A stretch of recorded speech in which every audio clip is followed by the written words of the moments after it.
Sveiciens visiem skatītājiem. Esam atkal ar jums kopā un turpinām mūsu jau ierasto ciklu par beidzamo laiku tematiku. Un šī jau būs 26. lekcija, ko skaidros tāds bībeles pētnieks kā Irvins Baksters. Un viņš šo lekciju nosauc Dieva valstību. Bet aplūkojot šo materiālu, es secināju, ka vairāk iet runa par glābšanu, par pestīšanu, jeb glābšanu no elles. Daudzi domā, ka elle tas ir kaut kas, kāds cilvēku, jeb kristiešu izdomājums, bet, kad Jēzus bija uz zemes, viņš teica, ka labāk izrauj savu aci un met projām, bet nenonāc elles ugunīs, ja. Ja tava roka tev apgrēcina, nocērt to, tev ir labāk, bet nenonāc elles ugunīs. Ja? Tātad pats Jēzus teica, ka tā ir reāla vieta, kurā pēc nāves var nokļūt, un pie tam nevis uz 100 gadiem vai uz 1000 gadiem, bet uz mūžiem. Ja? Un arī tas iemesls, kādēļ pats Jēzus nāca šeit uz zemes. Jā.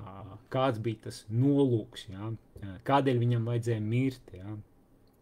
Viņš samaksāja, viņš uzņēmās mūsu grēkus tādēļ, lai samaksātu izpirkumu cenu par katru vienu cilvēku, lai katram vienam būtu pieeja pie šīs debesu valstības, pie vietas, kur Dievs mīt, lai cilvēkiem būtu izvēle. Jā. Tādēļ Jēzus mira, lai cilvēki neiet uz elli, lai cilvēkiem būtu šī brīvā izvēle. Lūk, bet tad nākamais jautājums, kas tad īsti būtu jādara, jā, lai nenokļūtu šai ellē, jā, jo Bībele konkrēti saka, mēs visi esam grēcinieki, jā, mēs visi esam vainīgi Dievu priekšā, jo Dievs ir svēts, Dieva standarti ir nesasniedzami, viņa standarti ir svētums. Jā, tādu mēs nevaram iegūt, jā, jo mēs pēc dabas esam grēcinieki. Lūk, tādēļ mums ir vajadzīga palīdzība, mums ir vajadzīgs glābējs, mums ir vajadzīgs Jēzus Kristus, jā, kas par mums samaksā. Jā. Un pastīsimies, kā Irvins Baksters, viņš aplūkos vairākus piemērus tieši no Bībeles, jā, un pastīsies tos veidus, kas tad būtu jādara, lai tu būtu pestīts un glābts, un lai tu nenokļūtu šai soda vietā, ja, ko Jēzus brīdināja, lai Jēzus nevienam šo vietu nenovēl, ja, jo tā ir soda vieta vēlnam un kritušiem eņģeļiem. Labi, tad skatīsimies, ko tad Irvins Baksters skaidro. Tātad daudzi cilvēki, ieskaitot kristiešus, nezin, kas ir Dieva valstība. Šodien mēs apskatīsim, kas ir Dieva valstība un kas tajā var nokļūt. Ja? Tātad, garīgi mēs piederam vai nu vēlnam, ja? Kā Jēzus teica, jūs esat no sava tēva vēlna un gribat piepildīt savu tēvu kārības. Ja? Vai nu tu esi pieņēmis Jēzu Kristu un tu esi piederīgs Dievam, ja? Tu esi mainījis savu statusu, ja? Tu biji tums, tagad tu esi gaisma, ja? Un pieder Dievam. Jā. Tātad tu esi piederīgs pie Dieva valstības, jā, un tu gaidi uz brīdi, kad tu satiksi viņu vaigā. Tātad viņš, Irvins Baksters skaidro tālāk, aplūkosim Caharijas grāmatas, visa 14. nodaļa veltīta Armagedonas kaujai. Pēc šīs cīņas Jēzus sāks valdīt uz zemes. Jā. Tātad mēs ar jums dzīvojam laikā, kad ir dažādas valstis, valdības, jā, un cilvēki dažādi valda uz zemes, jā, bet pienāks brīdis pēc Armagedonas kaujas, jā, kas ir saistīta ar Jēzus Kristus otro atnākšanu, jā, ka pats Jēzus, Dieva dēls, valdīs uz zemes 1000 gadu. Jā. Tas ir 1000 gadu miera periods. Jā. Tātad Caharijas 14:9. Kungs būs ķēniņš visai zemē. Todien kungs būs viens, un viņa vārds būs vienīgais. Jā, te Caharija vecajā derībā, jā, pravietis Caharija saka, ka kungs būs ķēniņš, jā, mēs varam teikt, ka Jēzus būs ķēniņš visai zemē, viņš būs vienīgais valdnieks, jā.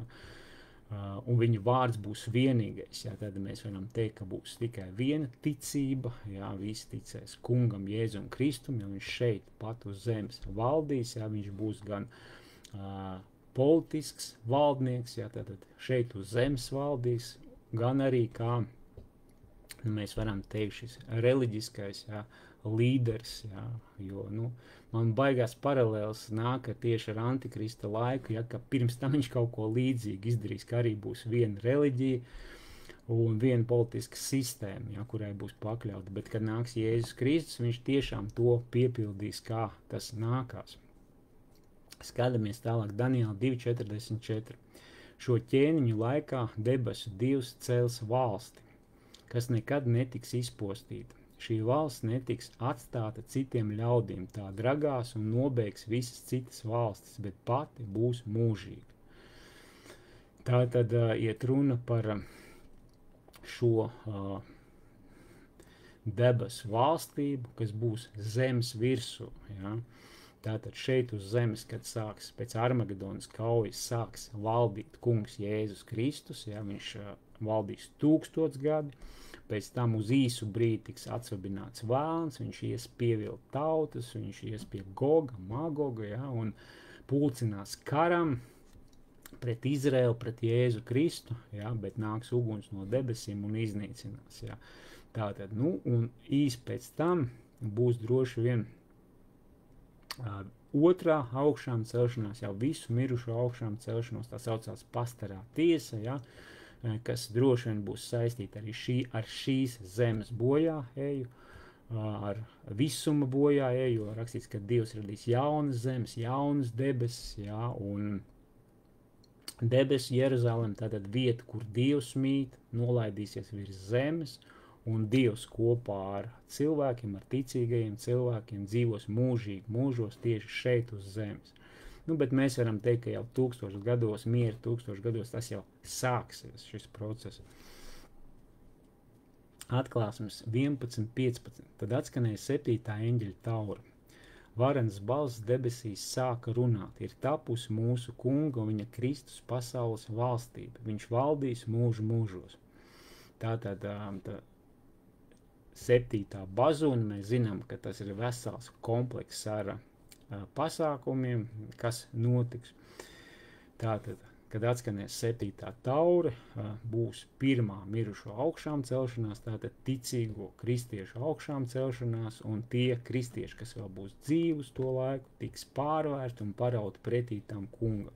Un padebesī viņi satiksies ar Jēzu Kristu, kas nāks uz zemes. Un kopā visi dosies uz zemi, un būs šī Armagedonas kauja, ja, kurā Jēzus ļoti ātri uzvarēs šo kauju, un sāksies 1000 gadu miera valsts. Ja. Tātad ir šī 7. taura, 7. bazūna. Lūk, un te ir rakstīts, te ir tapusi mūsu kunga un Kristus pasaules valstība. Ja. Tātad Jēzus Kristus valdīs uz zemes kā politisks līderis. Ja. Viņš valdīs mūžu mūžos, jā, tad aizsāksies, jau var teikt, šī viņa valdība uz zemes. Tātad Dieva valstībā nozīmē Jēzus Kristus valdīšanu pēc viņa atgriešanās uz zemes. Jā, tātad Jēzus Kristus otrā atnākšana ir saistīta arī ar viņa valdīšanu. Kas ir jēdziens valstības evaņģēlijs? Jā, ir viens baksters uzdot tādu retorisku jautājumu, un atbild Mateja 3.1-2. Tajās dienās Jānis Kristītājs sludināja Jūdejas tuksnesī: atgriezieties no grēkiem, jo debesu valstība ir klāta. Tātad arī pirms Jēzus Kristus bija Jānis, jā, Jānis Kristītājs, jā, un viņa kalpošanas laikā cilvēki nožēloja grēkus, viņi nāca, viņi kristījās, jā, tā kristība nozīmē, ka viņi nožēloja savus grēkus, ka viņi grib atgriezties pie Dieva, un tas notika ļoti daudz cilvēku gāja masveidā, mēs varam teikt. Un viņš teica, atgriezieties no grēkiem, jo debesu valstība ir klāta. Jā. Interesanti, jā. Un tas arī saistīts ar Jēzus Kristus jau bija, jā, bet viņš vēl nebija uzsācis savu kalpošanu. Pirms tam to Jānis saka, ka debesu valstība ir klāta. Nu, mēs varam teikt ar Jēzu Kristu, ar viņa kalpošanas sākumu, ja, tā debesu valstība bija klātesoša. Ja. Tātad šeit tiek lietots jēdziens debesu valstība, bet Lūkas evaņģēlijā Dieva valstība. Abiem šiem jēdzieniem ir viena un tā pati nozīme. Ja. Tātad debesu valstība, ja, vai Dieva valstība, principā tas ir viens un tas pats. Jānis Kristītājs sludināja valstības evaņģēliju, to pašu darīja arī Jēzus Kristus. Ja. Tātad Jānis bija pirmais, kas teica, debesu valstība ir tūk klāt pienākusi, ja, nožēlojiet grēkus, nesiet atgriešanās augļus, ja, viņš aicināja un sludināja, un cilvēki tiešām nāca un atgriezās un kristījās un nožēloja grēkus. Nu, un pēc tam jau Jēzus sludināja, ja, šo evaņģēliju vēstu, šo labo vēstu. Mateja 4:23. Jēzus pārstaigāja visu Galileju, mācīdams viņus sinagogās un sludinādams valstības evaņģēliju un dziedinādams visus slimos un vārgos. Ja, tātad Jēzus uzsāka savu kalpošanu, viņš mācīja un sludināja, ja, evaņģēliju, labo vēsti, prieka vēsti, ja, un viņš dziedināja, ja, viņš to vārdu apstiprināja līdzējošām zīmēm, viņš dziedināja slimos, ja, un vārgos, izzina ļaunos gārus, ja, un mēs varam teikt, ka debesu valstība gāja plašumā. Lūkas 9:2. Un nosūtīja viņus sludināt Dieva valstību un ārstēt slimos, ja, pēc tam Jēzus saviem mācekļiem jau dod pilnvaras, ja, sludināt Dieva valstību, nes šo evaņģēliju vēsti, ja, un arī dziedināt slimos. Ko mēs sakām, kad sludinām valstības evaņģēliju? Mēs stāstam par valstību, ko Jēzus dibinās uz zemes, un to, kas ir jāizdara, lai jūs būtu iekļauti viņa valstībā. Nu, te ir interesanti, ka mēs parasti sludinām evaņģēliju, mēs sakām, nu, ka ir divi ceļi, ja, ne, vai debesu valstība, tātad tur, kur Dievs mīt, vai nu vēl ir divas iespējas. Nu, lūk, bet Irvins Baksters saka, ka mēs sludinām par to valstību, kas valdīs uz zemes. Un tā arī ir, ja mēs šajā jautājumā iedziļināmies, ka gala rezultātā mēs šeit uz zemes mūžīgi dzīvosim kopā ar Dievu, ja, uz atjaunotās zemes, uz zemes, ko Dievs būs vēlreiz radījis, kas būs bez grēka. Tātad tas viss ir vēl priekšā, ja, bet tā mūžība kopā ar Dievu būs uz zemes, ja, tā nebūs debesīs vai kaut kādā vietā, kur Dievs tagad mīt, ja, bet uz planētas Zeme. Jāņa 3:1-5. Bija kāds cilvēks starp farizējiem vārdā Nikodēms, viens no Jūdas varas vīriem. Tas atnāca naktī pie Jēzus un viņam sacīja: Rabi, mēs zinām, ka tu esi skolotājs no Dieva nācis, jo tādas zīmes, kā tu dari, nevar darīt neviens, ja vien Dievs nav ar to. Jēzus atbildēja un viņam sacīja: Patiesi, patiesi, es tev saku, ja kas nepiedzims no jauna, tas nespēja redzēt Dieva valstību. Nikodēms viņam sacīja: Kā var cilvēks piedzimt vecs būdams, vai tad var otrais ieiet savas mātes miesās un piedzimt? Jēzus atbildēja: Patiesi, patiesi, es tev saku, tas, kurš nepiedzims no ūdens un gara, nevar ieiet Dieva valstībā. Nu, lūk, tā tad naktī farizējs Nikodēms, jā, ticīgs cilvēks, aizgāja pie Jēzus, lai viņu neierauga kāds cits, jā, pa klusu aizgāja un sāka uzdot jautājumus, jā. Nu, kā iemantot šo pestīšanu, šo glābšanu, kas būtu jāizdara. Un Jēzus viņam saka, tev jāpiedzims no jauna, jā, un viņš saka, kā tas var notikt, jā, vai es varu vēlreiz pārdzimt, vai kas man jāizdara, jā. Un Jēzus viņam paskaidro, tas, kurš nepiedzims no ūdens un gara, nevar iet Dieva valstībā, jā, principā te jau Jēzus runā par ūdens kristību, jā, par garīgu piedzimšanu, jā, kad jau vēlāk cilvēki sāka pieņemt to, ko Jēzus pie krusta izdarīja, jā, viņi garīgi piedzima, jā, viņi slēdz ar Dievu ūdens kristībās derību, jā, un tādējādi iemantoja mūžīgo dzīvību, jā, bet viņš interesantu terminu, ja, lieto jāpiedzimst no jauna, jā, mēs saprotam, ka cilvēcīgi neviens no sevis to izspiest nevar, mēs varam kristīties, mēs varam noskaitīt lūkšanu, bet piedzimst no jauna mēs to nevaram, tas ir kaut kāds pārdabīgs process, ko dara Dievs, tajā brīdī, ka mēs kaut ko darām, ka mēs pieņemam Jēzu vai mēs slēdzam derību caur ūdens kristību, ja, kaut ko pārdabīgu Dievs dara, bet tas jādara ticībā. Ja tu to nedari ticībā, ja, nu tad tas nedarbojas, tad tas ir vienkārši rituāls. Tātad Jēzus šeit runā par garīgu, nevis fizisku piedzimšanu, ko nozīmē jēdziens piedzimt no augšienes. Mums jāatgriežās pie tā, ko tad izdarīja Jēzus. Viņš nomira, tika apglabāts un augšām cēlās. Mūsu pestīšana un glābšana tika iegūta ar viņa nāvi, apglabāšanu un augšām celšanos. Aicinot pieņemt Jēzu Kristu par savu kungu, mēs aicinām pieņemt to, ko viņš mūsu dēļ pie krusta ir izdarījis. Mēs garīgi izējam cauri nāvei, apglabāšanai un augšām celšanai. Tātad Irvins Baksters izceļ šos 3 posmus, ko Jēzus izdarīja. Jā, tātad viņš nomira, viņš tika guldīts kapā, jā, un 3. dienā augšām celās. Un kaut kas līdzīgs garīgi ar mums notiek, kad mēs pieņemam pestīšanu un glābšanu, mēs arī izējam vairākiem posmiem cauri. Nu, skatāmies tālāk 2. Tesaloniķiešiem 1:7-8.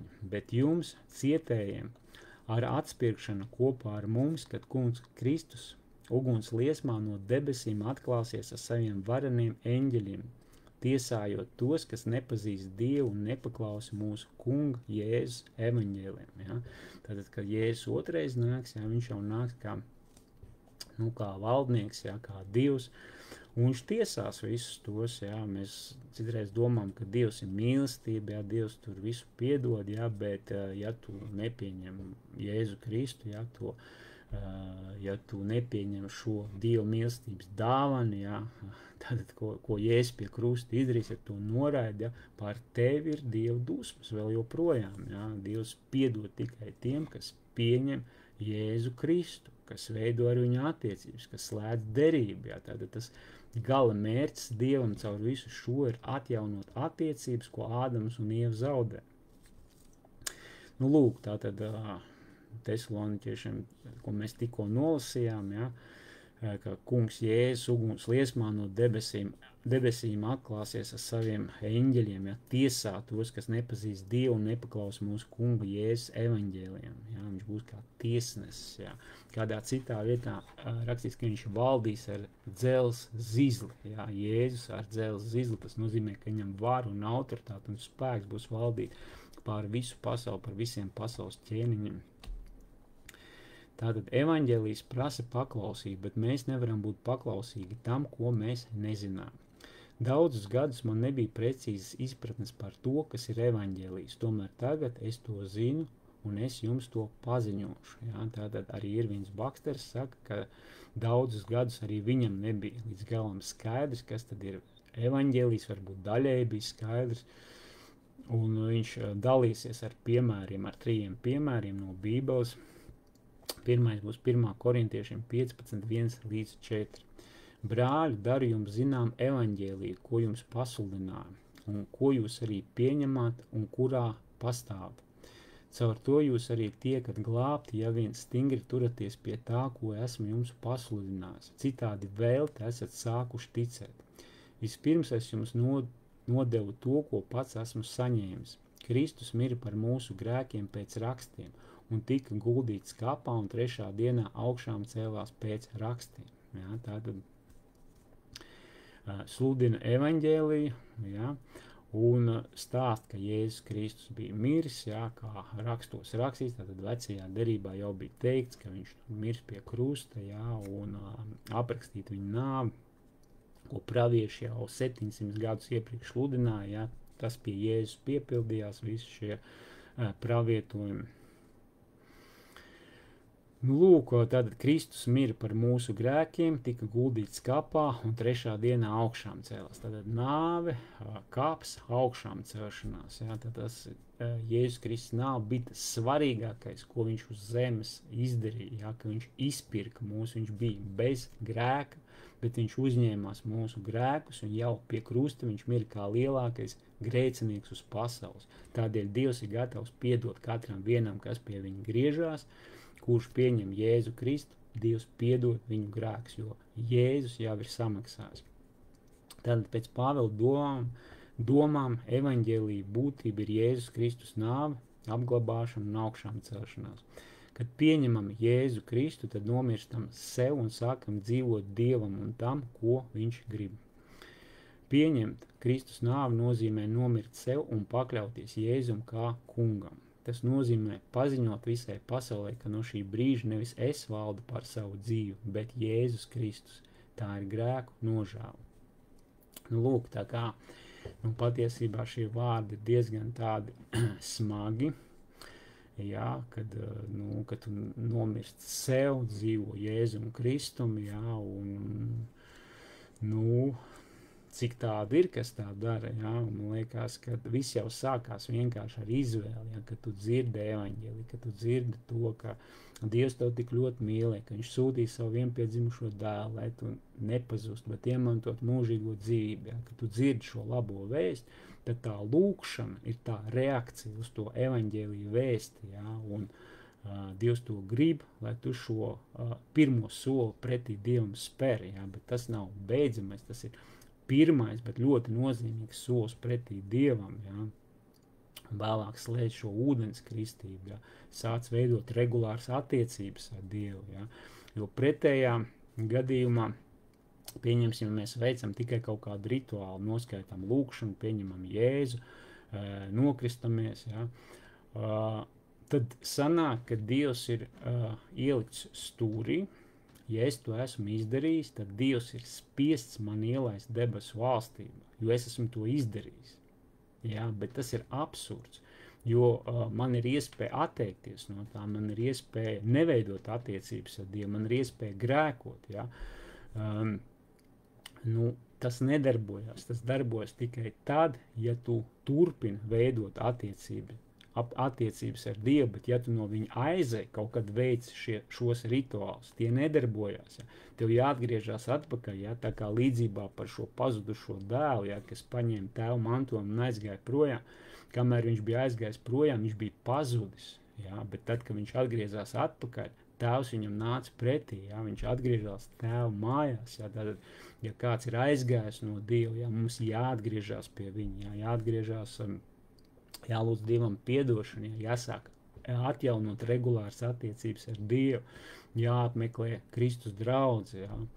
Tā kā tās ir attiecības ar Dievu, bez kā mēs nevaram iemantot pestīšanu un glābšanu, mēs nevaram izdarīt kaut kādu rituālu, un tagad Dievs ir iespiests stūrī, un viņam obligāti mūs jāielaiž debesu valstībā. Ja. Kādā vietā viņš saka, lai es neizdzēšu tavu vārdu no dzīves grāmatas. Tātad Dievam ir iespēja izdzēst tavu vārdu no dzīves grāmatas, ja tu no viņa atkāpies. Ja?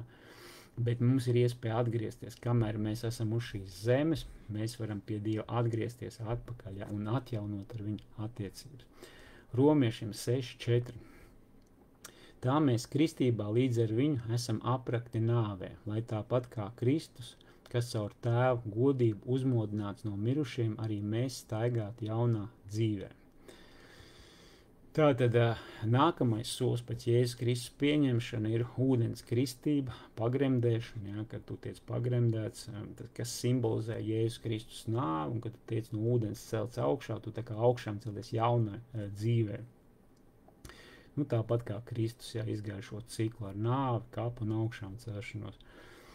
Lai mēs staigātu jaunajā dzīvē, ja, lai iemantot šo pestīšanu un glābšanu, kā jūs saprotat, tas ir pa posmiem. Ja. Pirmais, tu Jēzu pieņem, otrais, ūdens kristības, un nākamais jau tu veido regulāras attiecības ar Dievu. Tātad mūsu abedīšanu simbolizē ūdens kristība, kas ir pagremde. Ja. Un pie ūdens kristības, ja, mēs izējam tam ciklam, ko Jēzus izdarīja, ka viņš nomira un augšām cēlās. Romiešiem 8:11. Un ja jūsos mājo tā gars, kas Kristu augšām cēls no mirušiem, tad viņš, kas Kristu augšām cēls no mirušiem, arī jūsu mirstīgās miesas darīs dzīves caur savu garu, kas jūsos iemājojas. Tātad, kad tu pieņem Jēzu Kristu par savu kungu, tu slēdz derību caur ūdens kristību, tevi iemājo svētais gars, jā, un tas svētais gars tevi cels augšā, kad būs pirmā mirušo augšām celšanās ticīgo cilvēku augšām celšanās, tieši svētais gars būs tas, kas tev, šis Dieva gars, kas tev augšām cels, ja. Tātad mirušo ķermeņa atdzīvināšana notiks pirms Jēzus otrās atnākšanas, ja svētais gars dzīvo jūsos, ja. Tātad svētais gars ņems dalību, ja, pie atdzīvināšanas, pie mūsu ķermeņa atjaunošanas, ja, un pārvēršanas par mūžīgiem, ja, ķermeņiem. Tātad atkārtosim, Irvins Baksters saka, tātad garīgā nāve tā ir grēku nožēla, apglabāšana tā ir kristība, augšām celšanās ir spēks, kas atnāk mūsu dzīvēs līdz ar svēto garu, ja, tātad šie 3 posmi nāve, apglabāšana un augšām celšanās. 1. Jāņa 5, 7 līdz 8 ir 3 liecinātāji, gars, ūdens un asins, un šie 3 ir viens. Gars, ūdens un asins. Tātad asinis apsedz mūsu grēkus, kad mēs tos nožēlojam. Tad iet runa par Jēzus Kristus asinīm, kas tika izlietas par mūsu grēkiem. Kristoties mēs pagramdējamies un savienojamies ar Kristus nāvi, un tad kā dāvanu saņemam svēto garu. Tātad gars, ūdens un asins liecina par jaunpiedzimšanu. Ja, tātad tevi iemājo svētais gars, ja, un ir visi šie 3 posmi iziet, ja, tātad gars, ūdens un asins, ja, visi šie 3 posmi tiek iziet. Labi, tas viņš tā tur saliek kopā, bet, tehniski jau tas ir vienkārši, jā, Jēzus Kristus pieņemšana, ūdens kristība, jā, un vienkārši sadraudzība ar Dievu, ar svēto garu, ikdienas attiecības. Pēters savā pirmajā uzrunā pēc svētā gara nākšanas paziņoja, ka viņi ir piesituši krustā savu mesiju.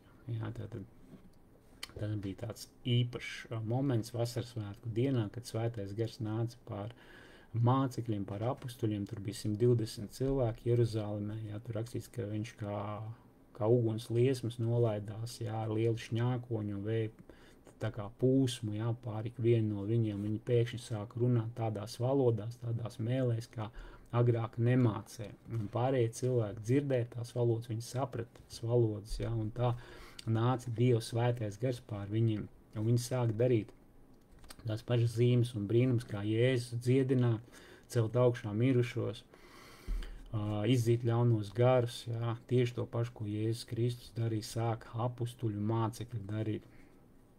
Lūk, un te Pēters viņam saka šo pirmo sprediķi, jā, viņš viņus apsūdz, jā, ka viņi ir piesituši krustā Jēzu Kristu, bet svētais gars viņus pārliecināja par grēku, taisnību un tiesu, un viņa gala rezultātā teica, kas mums jādara, lai mēs tiktu glābti. Jā. Lūk, un te rakstīts apustuļu darbu 2, 3, 7, 38. Šie vārdi sāpīgi iedzēla viņu sirdīs, un tie jautāja Pēterim un pārējiem apustuļiem, ko lai mēs daram, brāļi?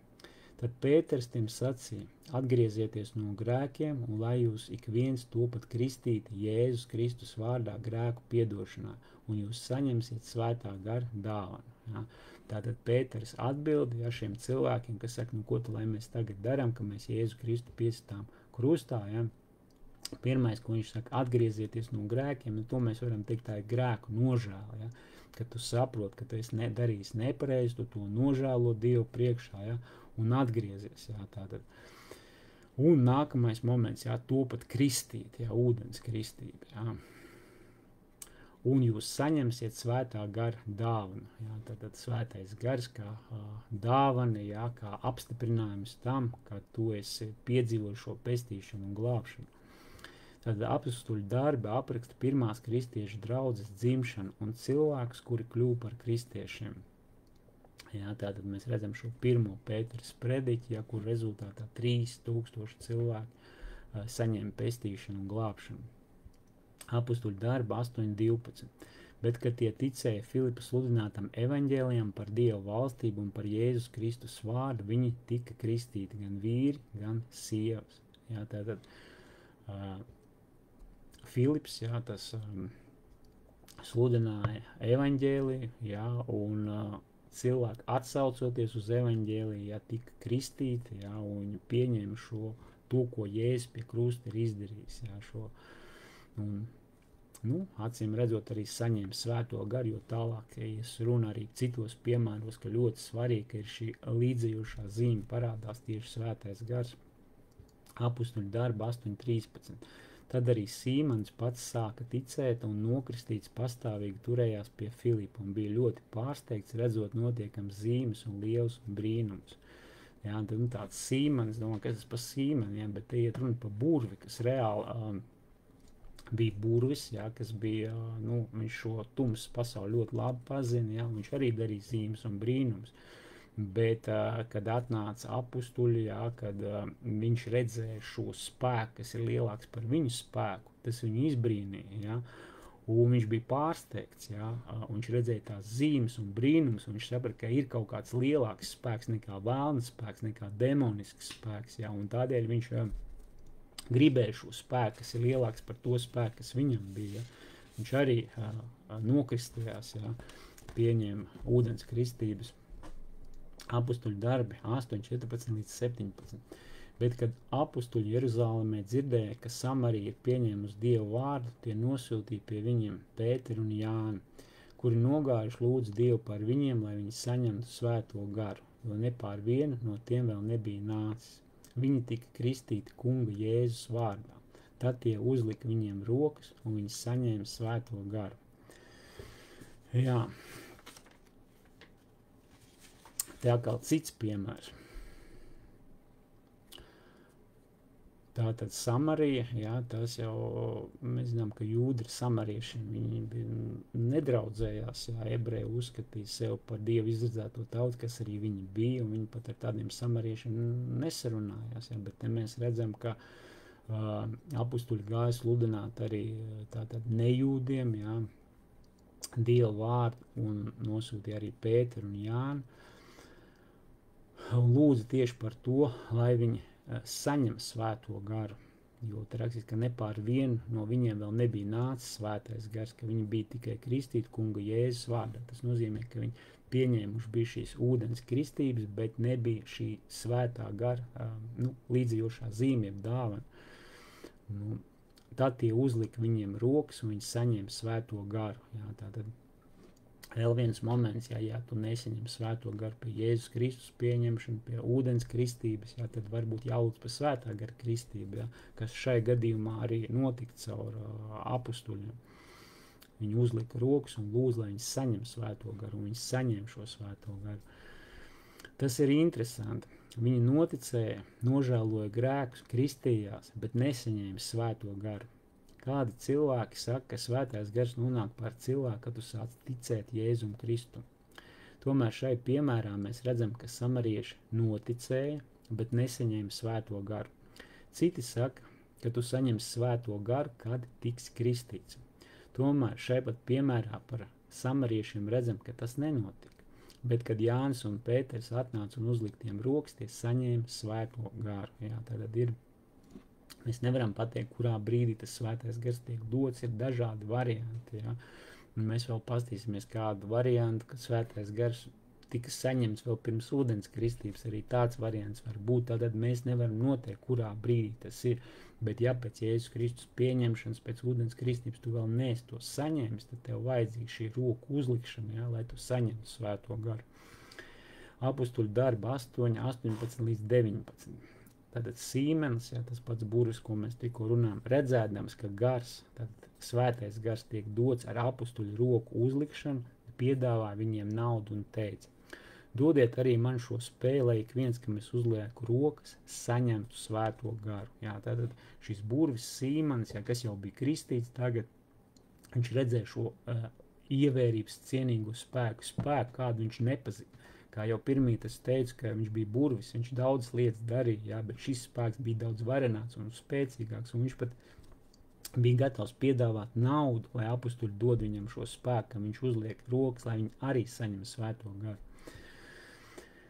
Ko tad tādu Sīmenis ieraudzīja, ka sāka piedāvāt naudu? Pēc roku uzlikšanas pār ticīgiem nonāca svētais gars, tāpat kā uz apustuļiem vasaras svētku dienā. Mācekļi sāka runāt citās mēlēs, kā gars tiem deva izrunāt.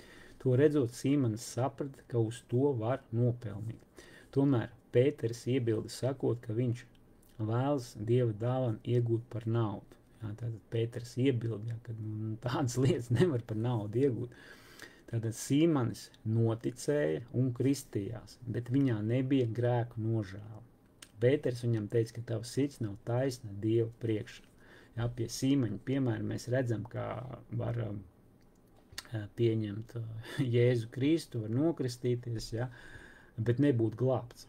Ja, un te rakstīts, viņam nebija grēku nožēla. Ja, grēku nožēla, ka tev jāsaprot, ka tu ar saviem grēkiem ej pazušanā, ka tev vajadzīgs glābējs, pestītājs Jēzus Kristus, ja, šī grēku nožēla. Tu nevari tikai uztaisīt rituālu, nokristīties, ja, un domāt, ka tu būsi glābts. Tev jābūt šai sirds ticībai, ja, kas sirdī, nu, teiksim, ka tu ar sirdi tici un ar muti apliecini, ja, tad tas darbojas. Tā ir tas pirmais solis pretī Dievam, ka mēs pieņemam Jēzu Kristu un arī ūdens kristību, ja, kas tic un tiek kristīts, tas tiks glābts. Ja?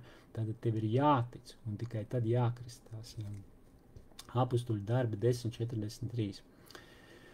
Par viņu visi pravieši liecina, ka ik viens, kas viņam tic, caur viņa vārdu saņem grēku piedošanu. Ja? Iet runa par Jēzu Kristu, ka ik viens, kas viņam tic, caur viņa vārdu saņem grēku piedošanu. Tātad tic un ar muti apliecina, tic un tiek kristīts. Ja. Tā kā tas centrālais, lai saņemtu pestīšanu, glābšanu, ir, ka tev jātic, ka tu tici un kaut ko dari. Tici un dari. Bez ticības tas nedarbojas. Tātad pagānu ticīgo Korneliju apmeklēja eņģelis un viņam teica, lai pasauca Pēteri. Kad viņš ieradās, sanāca arī radi, visi gribēja dzirdēt Dieva vārdu. Pēters sāka sludinot, sakot, ka katrs cilvēks saņems grēku piedošanu, kurš ticēs Jēzum Kristum.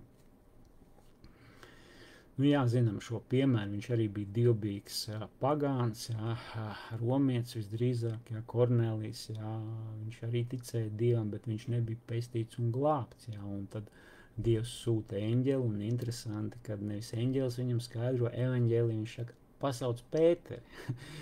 Nu, Pēters arī negribēja iet pie Kornelija kā pagāni, jā, tur atkal Dievs viņam rādīja, lai viņš iet, lai viņš nebaidās, un arī Pēters tāpēc gāja, un tieši caur Pēteru, caur cilvēku, tad Dievs lieto cilvēku, ticīgu cilvēku, kas bija jau iemantojis pestīšanu un glābšanu, lai šo pestīšanas vēsti aiznest pie neticīgiem cilvēkiem. Ja? Tas pats, kas notiek šodien. Apostuļu darbi 10.44.46. Pēterim vēl runājot, svētais gars nāca par visiem, kas klausījās viņa vārdus. Un ticīgie apgraizītie, kas bija atnākuši Pēterim līdzi, bija pārsteigti, ka svētā gara dāvana izlējās arī par pagāniem. Viņi dzirdētos, runājam mēlēs un slavējam Dievu. Nu, te ir tas fenomens, ja, kā es teicu, ka tu precīzi nevari pateikt, kurā brīdī tu saņem šo svēto garu, ja. Jo Pēters vienkārši viņam sludināja evaņģēliju, ja, sludināja labo vēstu, un sludināšanas laikā svētais gars nāca par šiem pagāniem, par šiem cilvēkiem, ja. Un pārējie, kas bija līdz Pēterim, ja, tad ebreji, ja, viņi bija pārsteigti, ka Dievs svēto garu deva arī pagāniem, tātad ne ebrejiem. Nu, un viņi runāja šai svētā gara valodā, ja, runāja mēlēs un slavēja Dievu, ja. Nu, un pēc tam, protams, ka teica, kurš gan viņiem var liekt tagad kristīties, ja, ka jau viņi svēto garu vēl pirms kristībām ir saņēmuši. Tātad aplūkot šo stāstus var izdarīt secinājumus. Pēters, kad teica pirmo svētrumu, viņš minēja to, lai cilvēki nožēlo grēkus, pieņem kristību Jēzus vārdā un lai saņem grēku piedošanu un svētā gara dāvanu. Līdzīgu secību mēs redzam arī pie samariešiem. Tomēr piemērā ar Korneliju svētais gars nonāca viņa sludināšanas laikā, pat pirms ūdens kristības. Pazīme tam, ka viņi saņēma svēto garu, bija runāšana mēlēs. Ja? Nu, šai piemērā, ko mēs tikko runājām, ja, ka Pēters vienkārši viņam sludināja labo vēstu un svētais gars nāca pār viņiem, šie sāk jau runāt mēlēs svētajā garā. Un tie visi, Pēters ar visiem pārējiem ebrejiem bija šokāts, ja, kas notiek. Ja, un viņi saprata, ka šī pestīšana un glābšana nav tikai vienai tautai, tas ir visām tautām, ikvienam cilvēkam. Apostuļu darbi 10.47.48. Vai gan šiem, kas saņēmuši svēto garu tāpat kā mēs, kāds var liekt ūdeni un tos nekristīt? un viņš pavēlēja tos kristīt Jēzus Kristus vārdā. Jā, iet runa par šiem cilvēkiem, kas bija jau saņemši svēto garu vēl pirms ūdens kristības. Pēters teica, lai viņus nokrist. Acīm redzot, tie ebreji ticīgie, kas bija kopā ar viņu, viņi to izdarīja. Viņš pavēlēja tos kristīt Jēzus Kristus vārdā. Tātad kristība neskaitījās kaut kas otršķirīgs. Pēters zināja, ka ir 3 liecinieki gars, ūdens un asinis, kas liecina par to vienu un to pašu, par piedzimšanu no augšienes. Tādēļ Pēters pavēlēja tos kristīt. Jā, nu tāds interesants piemērs. Skatāmies tālāk apustuļu darbi 19.1-2. Kamēr Apols bija Korintā, Pāvils pārsteigais augšējos apgabals nonāca Efezā. Un tur sastapas dažus mācekļus, tiem jautāja, vai jūs saņēmāt svēto garu, kad kļuvāt ticīgi, bet viņi atbildēja, pat dzirdējuši neesam, ka svētais gars ir. Jā, tātad bija kaut kāda ticīgo cilvēku grupa, kas bija ticīgie, jā, un viņi saka, mēs pat neesam dzirdējuši, jā, ka svētais gars ir. Jā. Šie cilvēki jau bija ticīgie, bet viņi nezināja, ka svētais gars ir. Pēters prasīja, kā tad viņi ir kristīti. Viņi atbildēja ar Jāņa kristību. Tā kā mēs sākumā runājam, ka pirms Jēzus Kristus kalpošanas bija Jāņa kristītāja kalpošana, un viņš arī kristīja cilvēkus, lai cilvēki nožēlo grēkus, lai atgriežās no grēkiem, lai viņu dzīves mainās, un viņi Jāņa kristībā bija kristīti. Nu, lūk, un te Irvins Baksters saka, ka katrā gadījumā tika sludināta grēku nožēla, ticība, kristība un svētā gara pieņemšana.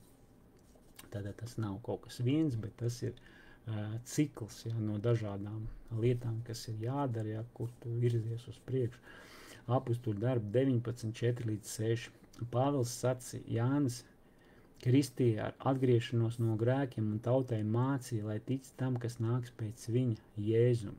To dzirdējuši viņi tika kristīti kunga Jēzus vārdā, un kad Pāvils uzlika rokas, pār viņiem nāca svētais gars, un viņi sāka runāt mēlēs un pravietot. Nu, Pāvils skaidro, ka Jānis, ko tad Jānis darīja, ka viņš kristīja uz atgriešanos no grēkiem, jā, un mācīja, lai tic tam, kas nāks pēc viņa. Tātad iet runa jau, ka pats Jānis norādīja uz Jēzu Kristu. Nu, lūk, un tādēļ šie cilvēki tika vēlreiz kristīti kunga Jēzus vārdā. Un kad Pāvils uzlika rokas, jā, tātad acīm redzot pēc kristībām, viņš aizlūdz, uzlika rokas, tad svētais gars nāca pār viņiem, jā, un bija šī līdzjošā zīme, runāšana mēlēs un pravietošana. Lūk jums arī pestīšanas plāns. Interesanti, ka Sātans vienmēr cenšas izveidot kādu viltojumu, lai cilvēkus novērstu no Dieva pestīšanas plāna. Tātad pirmais solis ceļā uz pestīšanu ir pielūgt Jēzu kā kungu, kā Dievu. Šis solis sevī ietver grēka nožēlu un Jēzus pieņemšanu par savu kungu un glābēju. Jā, tātad iet runa, ka pirmais solis, ka mēs atsaucamies evaņģēlijam, mēs pieņemam Jēzu Kristu par savu kungu. Nākamais solis, mēs slēdzam ar Dievu derību caur ūdens kristību un sākam veidot attiecības ar Dievu un arī gaidām šo svētā gara dāvanu. Ja viņi vēl nav saņemti, tad lūdzam, lai kāds par mums aizlūdz, lai uzliek rokas, lai mēs to saņemam. Tātad pirmais solis uz pestīšanu saskaņā ar atklāsmes grāmatu. Nu te atkal Irvins Baksters, viņš tā kā salīdzina, jā, tā kā šo pestīšanas plānu ar to atklāsmes grāmatā, ko Antikrista zvēra laikā vajadzēs kaut ko līdzīgu darīt. Tātad pirmais solis uz pazudināšanu saskaņā ar atklāsmes grāmatu ir pielūgt zvēru Antikristu. Jā, tātad mums jāpielūdz Dievs, Jēzus Kristus, bet šis globālais politiskais valdnieks, jā, viņš gribēs šo pielūgsmi sev. Tātad otrais solis ceļā uz pazudināšanu ir pieņemt šo zvēra zīmi. Nu, lūk, un trešais solis jau viņš saka, ir šī apsēstība, jā, kas principā, pēc šīs zvēra zīmes pieņemšanas jau var teikt, ka cilvēkam vairs nebūs šīs brīvās gribas tikai līdz šīs zīmes pieņemšanai. Ja? Viņš liek tās paralēlas, ja, kā līdzīgi kā šos dažādos posmus, ka mēs saņemam pestīšanu un glābšanu, tātad Jēzus Kristus pieņemšana, ūdens kristība, sadraudzība ar Dievu, tā līdzīgi kaut ko gribēs šis beidzamo laiku politiskais valdnieks, ja, kas izveido šo globālo reliģiju un globālo arī valdību. Lūk, un secinām, pārliecinoties par to, ka esat piedzimuši no augšienes un jums nav nekas kopējs ar zvēra zīmi. Nezvēriet uzticību nekādai pasaules valdībai, veltiet savu dzīvi Jēzum Kristum. Tikai cilvēks, kurš ir piedzimis no augšienes, iegūst piekļuvi pie Dieva valstības. Ja, tā kā Jēzus sākumā teica, to jāpiedzimst no augšienes, ja, tas ir kaut kas pārdabīgs, tas ir kaut kas cilvēkam neiespējams, bet Dievam visas lietas ir iespējams. Dievs redz tavu sirdi, tavu attieksmi, ja, un tu arī ticībā, tas jādara ticībā, vari spērt šo pirmo soli pretī Dievam, ja, un nožēlot savus grēkus, saprast, ka mēs visi esam grēcinieki, saprast, ka arī tu esi grēcīgs, svēta Dievu priekšā, ja, tev vajadzīgs glābēs, tev palīdzība vajadzīga. Tas pirmais solis vienkārši pieņemt to, kas tevis dēļ pie krusta nomira, jā, tātad iet runa par Jēzus Kristus pieņemšanu, jā, Bībelē teikts, ja tu sirdī ticēsi un ar muti apliecinās Jēzu par savu kungu, tu tiksi glābts, jā, tātad pirmais solis pretī Dievam, ka tu pieņem viņu kā savu kungu un glābēju. Tā kā, ja tu vēlies spērt šo pirmo soli pretī Dievam, es tev teikšu īsu lūkšanu, tu vari atkārtot un pieņemt Jēzu Kristu par savu kungu.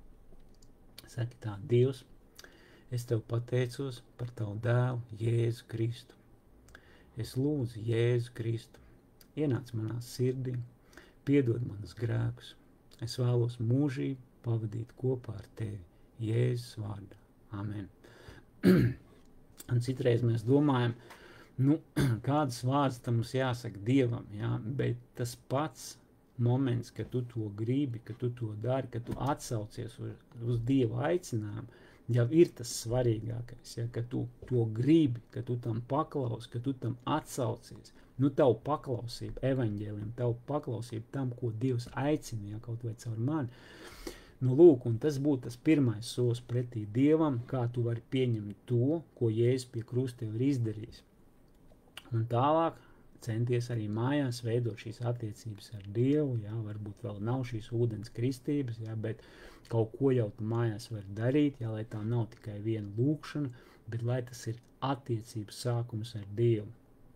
Un es tev iesaku vienkārši rezervēt laiku ar Dievu, jā, varbūt tās 5 vai 10 minūtes katru dienu, un sākt veidot attiecības ar viņu. Jā, vienkārši pielūdz viņu, jā, lūkšana ir saruna ar Dievu, tas nav vienkārši kaut ko prasīt Dievam, tas ir sarunāties ar Dievu, sāc sarunāties ar Dievu. Lūk, un nākamā lietiņa būtu labi, ja tu atrastu kaut kur bībeli, īpaši jauno derību, arī elektroniski var dabūt bībeli, un katru dienu lasīt no jaunās derības kādu 1 vai 2 nodaļas. Tās arī būs attiecības ar Dievu, un caur bībeli Dievs atklās, kāds viņš ir. Viņš arī var tev personīgi uzrunāt, parādīt kādu rakstu vietu, kur tu ieraugtu šo savu situāciju, šo savu risinājumu tai situācijā, kur tu esi. Lūk, un nākamais solis jau būtu atrast baznīcu draudzi, kur tu vari apmeklēt, jā, un draudzē jau var pieņemt šo ūdens kristību, jā, tas ir nākamais solis, jā, un sākt apmeklēt dievkalpojumus. Es pats apmeklēju kristiešu draudzi Prieka vēsts, jā, un es tev aicinu, tu vēlies, vari droši atnākt, jā, tas dievkalpojums notiek Rīgā, Bērzauna ielās 6, svētdienās 11:00, jā, tā kā esi mīļi aicināts, tur ir daudz vietas, tev arī pietiks vietas, un pēc teoloģijas tā ir vasaras svētku draudze, tā kā tas, kas notiek Prieka vēstī, tas notiek jebkurā vasaras svētku draudzē. Lūk, tā kā šīs dienas tēma bija ļoti svarīga, ka tu saprati, ka tas nenotiek ar vienu lūkšanu, ja, ka tas ir process, no sākuma ir Jēzus Kristus pieņemšana, tad tu varbūt starp posmā jau sāc veidot attiecības ar Dievu, tad tu nonāc līdz brīdim, kad tu sāc apmeklēt draudzi, jau slēdz caur ūdens kristību derību ar Dievu, un jau sāc regulāri apmeklēt dievkalpojumus. Ja? Tas ir tas nākamais solis, ja? Lai tu būtu pestīts un glābts, ja? Un vajag šīs regulārās attiecības ar Dievu. Labi, tā kā pastīsimies droši vien, ka nekas tāds īpašs jautājums nekādus neredzēja. Tā kā paldies par uzmanību, lai Dievs svētī, visu labu līdz citai reizei. Atā.